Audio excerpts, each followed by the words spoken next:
Welcome to today's Explainer. We're diving into something absolutely massive today. It's a wildly ambitious blueprint designed to literally hit fast forward on scientific discovery. We're talking about taking the raw, unfiltered power of artificial intelligence, mixing it with some serious government policy reform, and completely reimagining how we do science. So if you've been sitting there wondering how humanity actually levels up to the next stage of innovation, well, you're exactly in the right place. Okay, let's dive right into this because we're facing a really fascinating paradox. It's a phenomenon people in the industry call Eroom's Law, which, if you haven't noticed, is just Moore's Law spelled backwards. The core problem is that despite having the most incredibly advanced tools in human history and budgets that are practically bursting at the seams, the National Institutes of Health has a budget of around $45 billion, our actual rate of discovery per dollar has plummeted. Creating new pharmaceuticals, for instance, costs way more today than it ever did before. We're essentially dumping oceans of money into a system that's operating the exact same way it did 30 years ago. And surprise, surprise, we are getting diminishing returns. So, to understand how this blueprint proposes to completely reverse that trend and spark a new golden age, here is our roadmap for the explainer today. First, the pace of AI. 2, free versus captive technologies. 3, fixing scientific funding. 4, bold national moonshots. 5, America's AI export stack. And 6, autonomous AI science labs. Let's get to it. Section 1. The pace of AI. Before we can even talk about fixing the system, we absolutely have to wrap our heads around the hyper-exponential speed of the technological wave that's hitting us right now.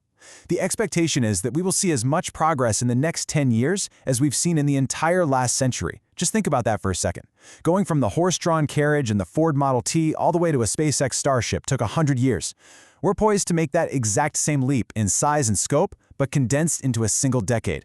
And this unprecedented velocity, it completely risks breaking traditional linear thinking government systems. Bureaucracy, just wasn't built to process technology revolutions that iterate every couple of months.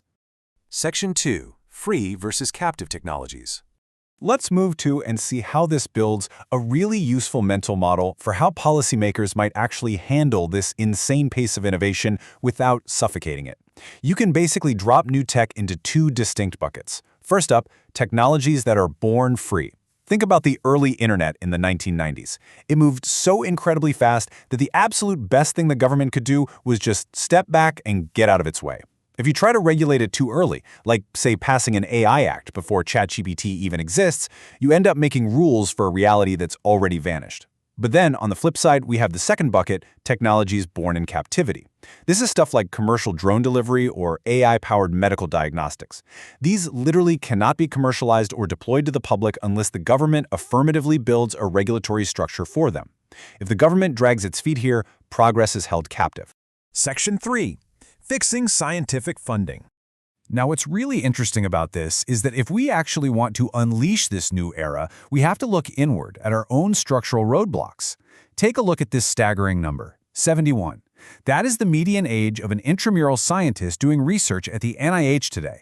Let that sink in for a moment, 71 years old. Meanwhile, historically speaking, the average age of a Nobel laureate when they actually do their prize-winning work is in their mid-20s.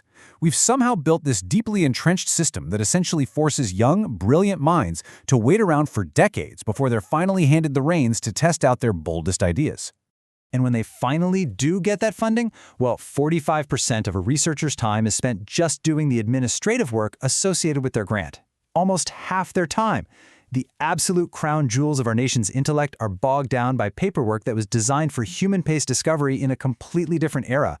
They aren't in a lab pushing the boundaries of human knowledge, they're sitting at a desk managing compliance forms. So, to bypass all this bloat, the blueprint outlines some incredibly experimental funding reforms. First off, 5-year-long duration grants that are funded on day one. This lets scientists focus purely on deep, long-term work without having to constantly slam the brakes on their research just to apply for the next round of funding. Second, fast-track grants for proof-of-concept ideas that are reviewed and approved in under a month. That is a massive shift from the standard timeline, which, can drag on for over a year. And third, well, there's something truly disruptive proposed for the peer review process. And this brilliantly illustrates how you fix a broken system. They call it the golden ticket. Right now, peer review panels usually end up funding the least common denominator, basically the safest idea that everyone in the room can comfortably agree on. Crazy, high-risk, high-reward ideas almost always get killed by committee. But imagine if every panelist gets a golden ticket. Suddenly, a single reviewer can unilaterally override the consensus and just say, look, this is absolutely crazy, but if it works, it changes everything, I'm funding it. It's a brilliant little mechanical tweak designed to instantly incentivize radical risk-taking. Section 4. Bold national moonshots.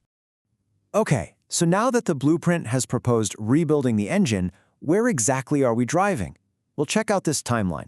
This is a highly aggressive Manhattan Project-style roadmap.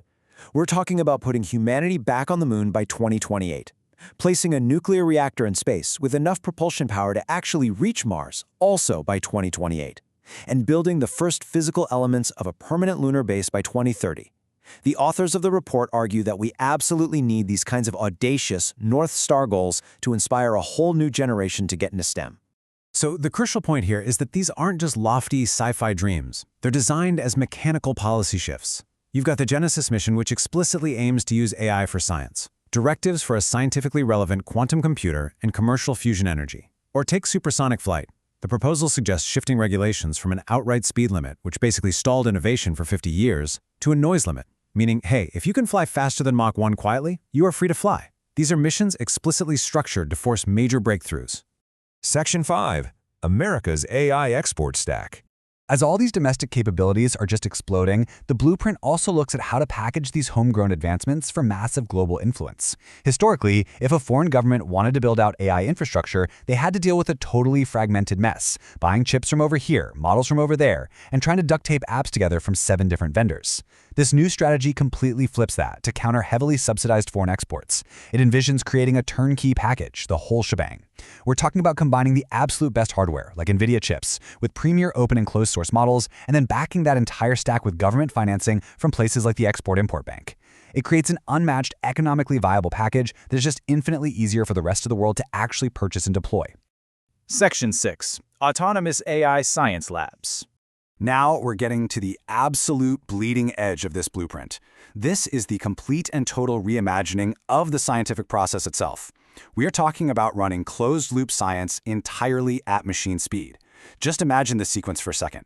An AI proposes a chemical hypothesis. Autonomous robotic arms in a lab run the physical experiment 24 hours a day, 7 days a week. The AI model reads the results in real time, instantly designs the next iterative test, and runs it again. No humans in the loop to slow the whole thing down. This democratizes discovery so deeply that, theoretically, a high school kid could upload a hypothesis from their laptop right into a national lab system and just hit go. The report paints this vivid picture of a fully decentralized, AI-native scientific ecosystem. Think about AI agents running on smart contracts and DAOs, decentralized autonomous organizations, where bounties are just posted for unsolved scientific problems. The AI finds a promising lead, it literally hires an autonomous lab using microtransactions, and then verifies the results cryptographically. It makes the data tamper-proof and instantly trustworthy. It replaces all that slow, clunky human institutional coordination with incredibly fast market incentives. The goal? A literal 10x multiplier in human discovery.